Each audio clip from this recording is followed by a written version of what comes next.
Disons que la liste d'Hugo Bros, je pense qu'il a repris une grosse partie de ses joueurs qui ont été champions d'Afrique, dernièrement à la CAN. Maintenant, je pense que Hugo Bros, sa réflexion, c'est d'aller surtout préparer les deux grosses échéances des matchs pour la Coupe du Monde en août et en septembre contre le Nigeria. D'abord, je pense au Nigeria et puis match retour à Yaoundé. Maintenant, disons que je pense qu'il prend aussi la Coupe d'Afrique, la Coupe des Confédérations, pardon, pour une joute de préparation aux échéances prochaines. Et on ne sait jamais qui pourrait aussi gagner la Coupe des Confédérations, étant donné qu'il a quand même gagné la Coupe d'Afrique. Vous savez, le football n'est pas une science exacte et je pense que depuis qu'il est là, il fait du bon travail parce qu'il est parti dans ses idées et il n'a pas changé sa façon de faire.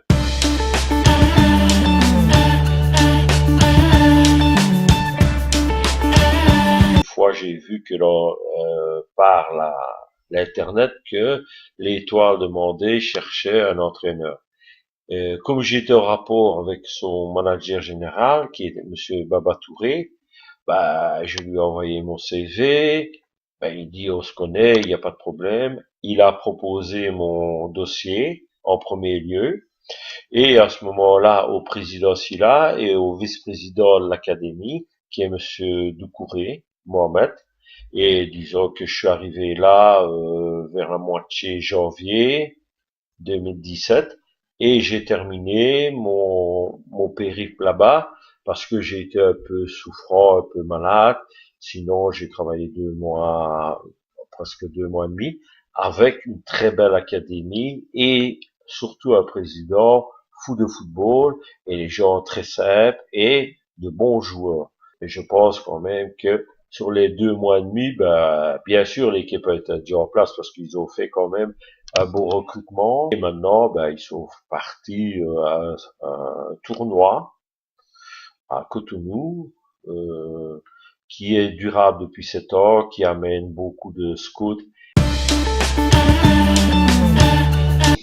Ben, disons que le problème du football béninois, c'est que comme le pays à côté, le Togo, c'est quand même pas normal que des pays du football comme ça arrêtent des championnats pendant 2, 3 ans parce qu'il y a la guerre entre présidents de clubs, entre présidents de fédérations, entre ministres, parce que chacun essaye d'avoir un peu sa petite monnaie à lui.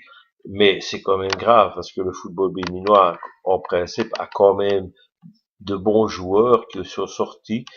Et regardez, ils ont eu des sessions. J'espère que maintenant, parce que il faut bien vous dire une chose, tous les clubs qui sont gérés par leur président, ils ont de l'argent. Ils ont beaucoup d'argent.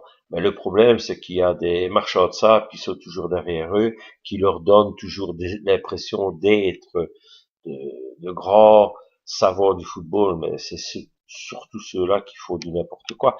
Maintenant, je pense que le Bénin devrait recommencer son championnat le 24 juillet. J'ai vu un peu par la presse béninoise les comptes rendus des tirages au sort des équipes qui vont faire le premier championnat de première division, deuxième division, troisième division. Et cette année, je pense qu'il y a même une quatrième division au niveau régional.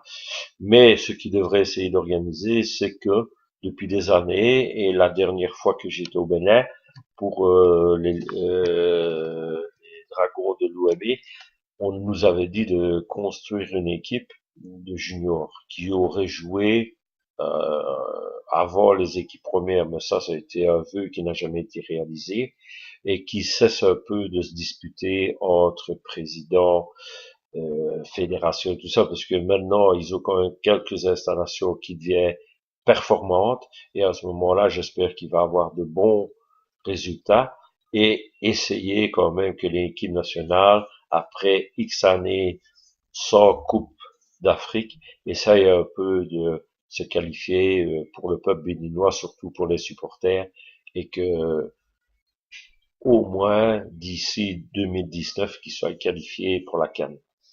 Et peut-être aussi pour une Coupe du Monde, on ne sait jamais.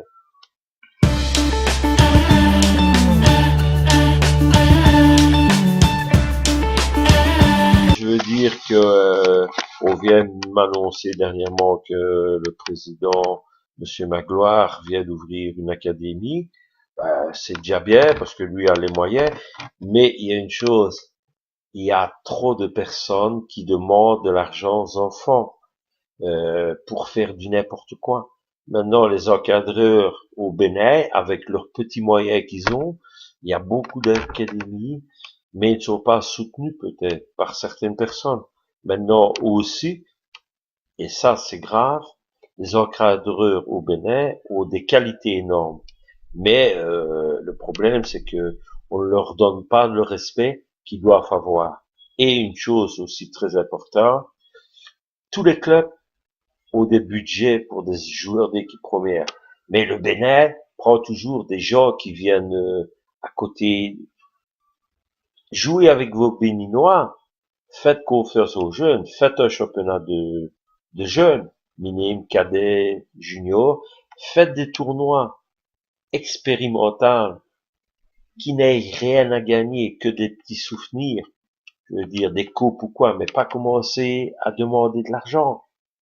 Regardez, il y a le tournoi là qui se déroule au mois d'avril de Monsieur Mounerou avec Monsieur Aubé, et à ce moment-là, regardez, il y a 7 ans que ça dure, et c'est eux qui supportent tout. Pourquoi que les clubs, les présidents de clubs n'assistent pas à ce tournoi? Pas pour se faire représenter, pas pour leur club, mais au moins profiter de toute cette belle formule de jeunes, de tournois, et on devrait en avoir un peu partout. Et commencer la promotion dans les écoles primaires, et surtout travailler avec la main d'œuvre. Que vous prenez un Européen, c'est bien, mais l'Européen ne doit pas être le chef, il ne doit pas donner sa dictature, il ne doit pas donner, parce que tout entraîneur de football a toutes ses idées, travailler avec la sage idée que les gens qui travaillent avec vous sont des encadreurs de football ou des anciens professionnels. J'ai toujours travaillé avec des anciens joueurs de football au Bénin qui étaient anciens internationaux. Et on a toujours fait, pour moi, de beaux résultats. Il y a beaucoup de travail en Afrique, mais ils doivent choisir les meilleurs. Ça veut dire que ils doivent choisir les meilleurs encadreurs et ils peuvent faire venir les Européens, mais il faut pas que l'Européen vienne en vacances.